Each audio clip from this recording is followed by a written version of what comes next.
नमस्कार मित्रांनो, मी डॉक्टर मनीषा. आज आहे इंटरनॅशनल योग दिवस आणि प्रत्येक देशामध्ये किंवा आपल्या देशात सगळीकडेच आज सर्वत्र योग दिवस साजरा करण्यात येत आहे.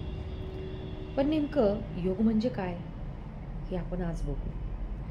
तर भारत देशाची संस्कृती ही खूप महान आहे. एक परंपरा, रूढी परंपरा भारतामध्ये आहे. परमात्म्याची अवतरण भूमी ही भारत हीच आहे आणि सर्व देश जे योग दिवस साजरा करत आहेत त्याची खरी सुरुवात ही भारतामधूनच झालेली आहे. तर सर्वांना इंटरनॅशनल योग दिवसाच्या खूप खूप शुभेच्छा. आणि आज आपण जाणून घेऊयात की खरा योग म्हणजे नेमकं काय. तर योग शब्दाची उत्पत्ती युज या शब्दापासून झालेली आहे. युज याचा अर्थ जोडणे, कनेक्शन असा होतो. तर ज्ञानयोग, भक्तियोग, कर्मयोग, हठयोग, कुंडलिनी योग, ध्यान योग, विभिन्न आसने, मुद्रा, प्राणायाम, व्यायाम आणि मेडिटेशन म्हणजे ध्यान करणे, असे शास्त्राप्रमाणे या योगाच्या वेगवेगळ्या पद्धती आहेत. आणि शरीर आणि मन यांचं सामंजस्य किंवा बॅलन्स करणे याचा उपयोग आहे किंवा याच्यासाठी ह्या योगाच्या विविध पद्धतीचा वापर केला जातो. परंतु एक योग असा आहे की ज्यामध्ये मन, शरीर, मन आणि आत्मा आणि वरील परमशक्ती ब्रह्मांड नायक या दोघांमध्ये कनेक्शन होऊन नवीन योग साधला जातो. तर आज या नवीन योगाबद्दल आपण माहिती आणि खऱ्या योगाबद्दल माहिती बघूयात. तर परमात्मा म्हणजे विश्वशक्ती, ब्रह्मांड नायक म्हणून आपण ओळखतो आणि परमात्म्याबरोबर संबंध प्रस्थापित करणे म्हणजे योग होय. म्हणजे परमात्म्याशी आपण आत्म्याला जोडणे म्हणजे हा खरा योग होय. तर हा प्राचीनतम, सर्वश्रेष्ठ असा यालाच आपण राजयोग म्हणतो. आणि हा अगदी फार जुना प्राचीन तंत्र आहेच आहे, पण सर्वश्रेष्ठ आहे. बाकीचे हे आपण वरील ज्या पद्धती योगाच्या बघितल्या किंवा ज्ञानयोग, भक्तियोग, कर्मयोग, हठयोग, बाकीचे हे सर्व जे आहेत हे याच्यातच सामावलेले आहे राजयोगामध्ये. म्हणून यास सर्व योगांचा राजा म्हणून राजयोग असं म्हटलं जातं. तर याच्यामध्ये कशा पद्धतीने बाकीचे योग सामावलेले आहेत हे आपण बघू. तर आपण सकाळी परमात्म्याची महावाक्य ऐकणे, सत्संग करणे, चांगलं सगळं ज्ञान एकत्रित करणे, आध्यात्मिक ज्ञान एकत्रित करणे म्हणजे तो ठरतो ज्ञानयोग. वाईट गोष्टी आपण हट्टाने दूर करतो म्हणून तो ठरतो हठयोग. परमात्म्याच्या आठवणीत राहून आपण कर्म करत हा योग साधला जातो म्हणून यास म्हणतात कर्मयोग. कमळाप्रमाणे पवित्र राहून सर्व वाईट विकार किंवा वाईट गोष्टी यांना दूर सारलं जातं म्हणून यास म्हटलं जातं संन्यास योग. अशा सगळ्या पद्धतीने या योगामध्ये मेडिटेशनही येतं. विविध आसनांची आवश्यकता नाही, सुखासनात बसूनही आपण हा करू शकतो. अशा आणि बाकी कुंडलिनी शक्ती यामुळे जागृत होतेच. आणि अशा विविध योगाच्या ज्या पद्धती आहेत यात सामावलेल्या आहेत म्हणून या सर्वश्रेष्ठ योग असे म्हटले जाते. जेव्हा बाकीच्या योगांनी आपल्याला योगाचे फायदे होतात, साधन आज जे सर्वजण करत आहेत योग दिवस साजरा आणि त्याच्यामध्ये काय करत आहेत तर विविध शरीराची आसने आणि त्याला योगा असं म्हटलं जात आहे. पण ॲक्च्युअल योग म्हणजे जोडणे, परमात्म्याशी, आत्म्याचा परमात्म्याशी कनेक्शन जोडणे हाच खरा अर्थ होतो. तर मग परमात्मा म्हणजे वरील एक परमशक्ती, निराकार ज्योतिर्बिंदू, ब्रह्मांड नायक. आणि आता आपण बघू की आणि मनबुद्धी एकाग्र करून आपल्याला त्याच्याशी कनेक्शन जोडायचे. मग आता बघू की आपण मनबुद्धीसोबत एकाग्र करणार आहोत पण आत्म्याचे कनेक्शन आपल्याला त्याच्याशी जोडायचे आहे. म्हणून आपण बघूया की आत्मा म्हणजे काय. तर एक निराकार ज्योतिर्बिंदू जी आहे आत्मा, ती इथे असते दोन भुकडीच्या मध्ये. आता उदाहरण बघू की माझ्या हातामध्ये हा पेन आहे, तर मी म्हणेल की हा पेन माझा आहे. मग माझा म्हणजे कोणाचा? हात तर माझा आहे, माझ्या हातात आहे, तरी मी म्हणतेय की हा पेन माझा आहे. म्हणजे माझा म्हणजे काय?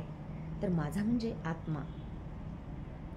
तर जी एक चैतन्य शक्ती आहे, जी ऊर्जा आहे, जी आपण पाहू शकत नाही आणि ज्याद्वारे सर्व शरीराच्या क्रिया केल्या जातात, सर्व ते चैतन्य शक्ती आपल्याला चालवते. जर ही शक्ती किंवा ही ऊर्जा आपल्यातनं निघून गेली तर आपण म्हणणार की ही शरीर किंवा ही बॉडी आहे. अगदी जेव्हा आपल्या शरीरातनं ही ऊर्जा किंवा चैतन्य शक्ती आत्मा निघून जाते तेव्हा आपण याला बॉडी असे संमत देतो आणि बॉडी उचला, बॉडीला पटकन त्याची विल्हेवाट लावा वगैरे. म्हणून आत्मा ही फार महत्त्वाची आहे. शरीररूपी गाडीचा ड्रायव्हर ही आत्मा आहे. तीच आपली ही शरीररूपी गाडी चालवत असते. मी हे करते, मी खाते पिते, मी बोलते, बाकी कर्मेंद्रियाची कामे असेल, ज्ञानेंद्रिय, सर्वच चालवणारी सर्वांचा राजा ही आत्मा आहे. मग आपण सध्या विसरलेलो आहे की मी शरीर आहे असेच मानून आपण चालतोय. टोटली आपण बॉडी कॉन्शियस आहोत. सोल कॉन्शियस जर आपण झालो तर खरे सुखी आपण हो. आणि याच बॉडी कॉन्शियसमुळे, देहभानामुळे अनेक विविध विकार घडत आहेत. काम, क्रोध, लोभ, अहंकार, मोह हे जे महत्त्वाचे 5 विकार आहेत, यामुळेच आपण वाईट गोष्टी करतो आहेत, वाईट बनत आहोत. आणि मग आत्म्याचं ज्ञान मिळून, परमात्म्याचं ज्ञान मिळून, त्याच्याशी योग साधून आपल्याला वाईट गोष्टी आपल्यापासून दूर करायच्या आहेत. मग यालाच म्हणतो संन्यास योग. आपल्याला संन्यास म्हणजे आपलं घरदार किंवा आपली कर्म किंवा आपलं सर्व काही सोडून बाहेर जायचे नाही. तर हा खरा संन्यास योग साधायचा आहे.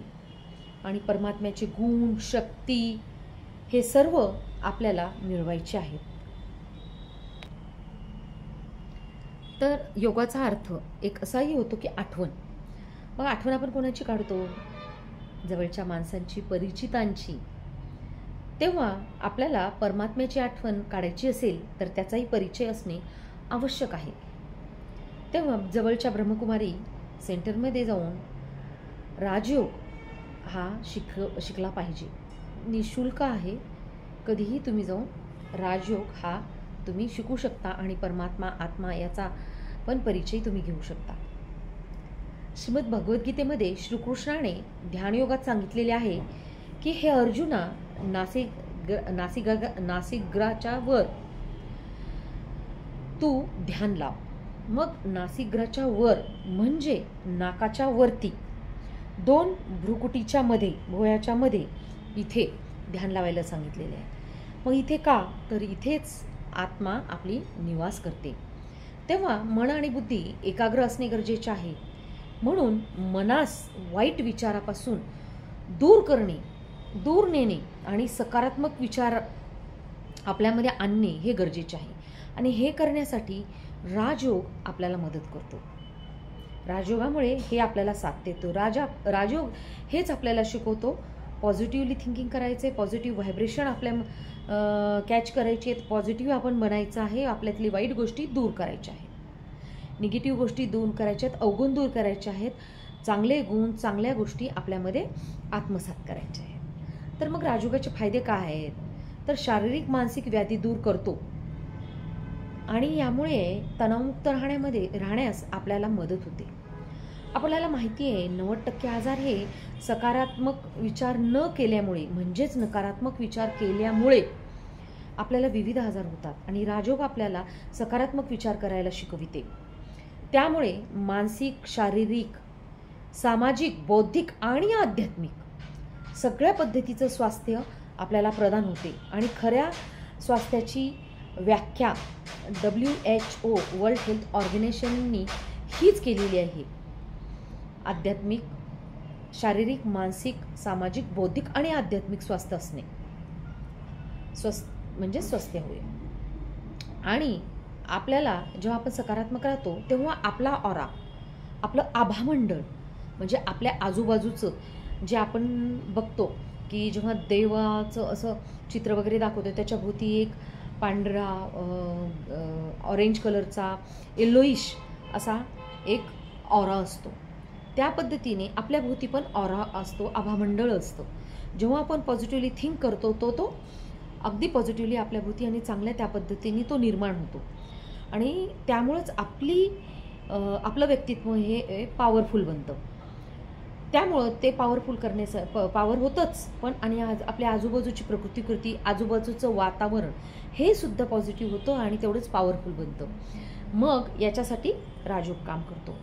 तसेच आपण बघतो की शेतीमध्ये पण विविध योगाचे प्रकार करून अगदी छान पद्धतीने चांगलं धनधान्य आणि भरपूर प्रमाणात निर्माण करू शकतो. उदाहरणार्थ आपल्याला माहिती आहे, जेव्हा आपण झाडाला संगीत थेरपीचा उपयोग करतो, संगीत ऐकवतो, तेव्हा ती झाडे खूप छान पद्धतीने वाढतात. अशा पद्धतीने तिथंही आपण उपयोग करू शकतो. आपण चांगलं बनण्यासाठीही करू शकतो. आपल्यातले वाईट विकार दूर करून चांगले बनणे, अवगुण दूर करणे, परमात्म्याची शक्ती आणि चांगले गुण आपल्यामध्ये म्हणजे मिळून आपण चांगले बनणे. तसेच आपले आत्ताचे आणि पूर्वजन्मातील विकर्म जे की आपल्याला जाणते अजाणतेपणे जे मागच्या जन्मात झालेले आहेत ते आपल्याला माहिती नाहीत, ते सुद्धा आपण याद्वारे कमी करू शकतो. उदाहरणार्थ समजा आपण भिंगाद्वारे सूर्याची जर किरणे एकत्र केली तर त्याच्याखाली धरलेला कागद जळतो. त्या पद्धतीने परमात्म्याची शक्ती, परमात्म्याची किरणे आपण जर भोकृती इथे एकाग्र केली तर आत्म्याचे जन्मोजन्मीचे पाप, म्हणजे आत्मा हा शरीर सोडते, दुसरा घेते, फक्त शरीरूपी हे कपडे बदलत जाते, आत्मा एकच आहे. तिनं म्हणजे तिचे जे विकर्माचा बोजा आहे किंवा तिनं केलेले प्रत्येक जन्मातील जाणते आणि अजाणतेपणाने जी पाप आहेत ती घेऊन पुढच्या जन्मात जात असते, तो बोजा तिच्यावर असतो. तेव्हा हे कमी करण्यासाठी परमात्म्याचे मनबुद्धी एकाग्र करून त्याची जर किरणे आपण भिंगात इथे जर एकत्र केली मनोबुद्धी एकाग्र करून, तेव्हा जी ऊर्जा एकत्रित येते तेव्हा त्या तिथले जन्मोजन्मीचे जे विकर्म आहेत त्याचा विनाश होतो आणि ती पापे सर्व जळून नष्ट होतात. म्हणून ह्या विकर्म विनाशासाठी राजयोग ही एक खूप चांगली योगाची पद्धत आहे. तर मित्रांनो, नक्कीच तुम्ही हे नवीन राजयोगाचा अवलंब कराल. शारीरिक आसने तर तुम्ही करता आहे, जे पातंजलींनी अष्टांग योग सांगितलेले आहे त्याच्यामध्ये यम, नियम, प्राणायाम, प्रत्याहार, ध्यान, धारणा, समाधी असे जे 8 योग सांगितले त्याच्यापैकी आसने हा तिसरा प्रकार जो आहे, फक्त आपण तेवढेच आसने करतो आणि योग असं म्हटले जाते. तर खरा योग अशा पद्धतीने साधून आपल्याला त्याचा उपयोग करायचा आहे आणि योग दिवस अशा पद्धतीने साजरा करायचा आहे. धन्यवाद.